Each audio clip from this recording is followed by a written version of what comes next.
When we think about disrespect, we usually picture something loud, someone yelling, a blatant insult, an obvious, shattering confrontation.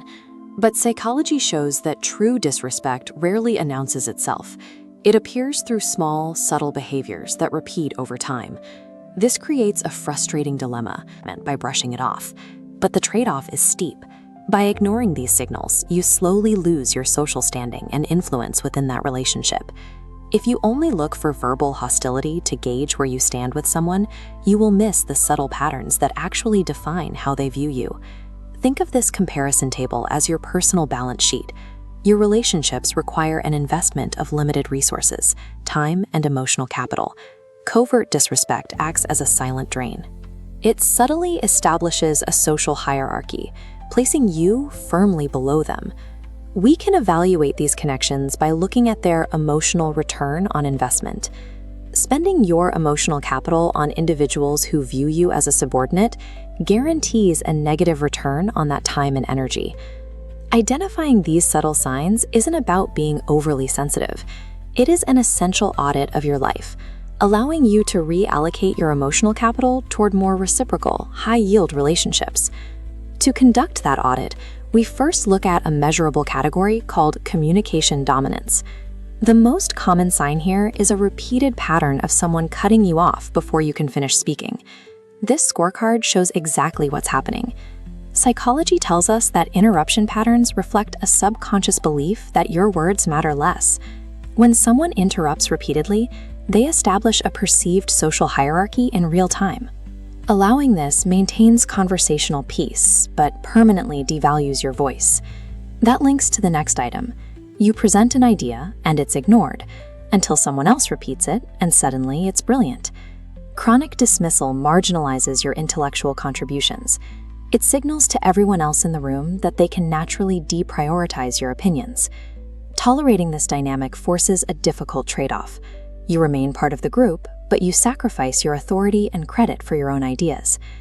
Disrespect also surfaces in a person's availability. You rarely hear from them normally, no genuine interest, but they suddenly appear when they require a favor. These transactional relationships form because the other person values your utility more than they value a connection with you. This is a specific trap for the over-accommodator. You might feel helpful and avoid the friction of saying no. What you fail to realize is that they have categorized you as a tool rather than a friend. Accommodating utility-driven relationships creates a false sense of friendship while delivering a negative return on your emotional investment. We also have to look closely at humor, which can be wielded as a weapon for establishing dominance. If you are continually enduring teasing that targets you well past the point of obvious discomfort, you're experiencing a sign of disrespect. Looking back at our scorecard, dominance humor is a socially acceptable way to test your limits under the guise of just joking. It hides disrespect in plain sight. Enduring these jokes allows you to avoid being labeled too sensitive, but doing so forces you to subsidize persistent disrespect from the people around you. This testing leads us directly to the final metric of respect: boundary recognition. The final sign is yielding, when someone repeatedly pushes past your clearly stated no or expressed discomfort, completing a profile where a person ignores your stated boundaries.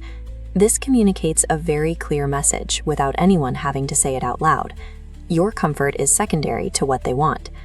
Giving in to these pushes diffuses the immediate tension.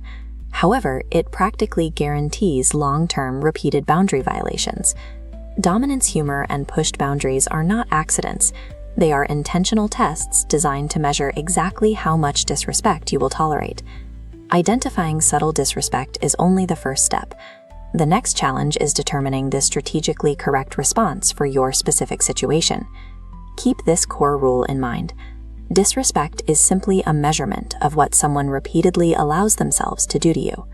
To take action, we use this flowchart called the disrespect matrix. It starts once you identify a subtle pattern of devaluation. The matrix splits based on your context. Is this disrespect happening in a voluntary personal relationship or an involuntary professional one? Walking away isn't always an option. The correct strategic response is dependent on your operational context. Let's look at the involuntary branch first. For the professional, dealing with subtle disrespect from colleagues or management, The path leads to recalibrating boundaries and documenting interactions. This requires implementing polite boundary enforcement right in a moment. If someone constantly cuts you off, you verbally stop the interruption. This will cause immediate awkward social friction. However, it is the requirement for reestablishing a baseline of respect and protecting your career trajectory. On the voluntary side, for individuals evaluating personal friends or inner circle connections, the matrix leads to distance or termination. This means actively auditing your social circle and cutting off access to those low ROI, transactional connections. You trade temporary isolation and the guilt of saying no for long-term emotional health and reclaimed mental bandwidth. You cannot control how others perceive you, but you entirely control the behavioral toll you are willing to accept. Enforcing boundaries requires short-term social friction, but paying that price now is the only way to secure high-quality relationships and long-term respect.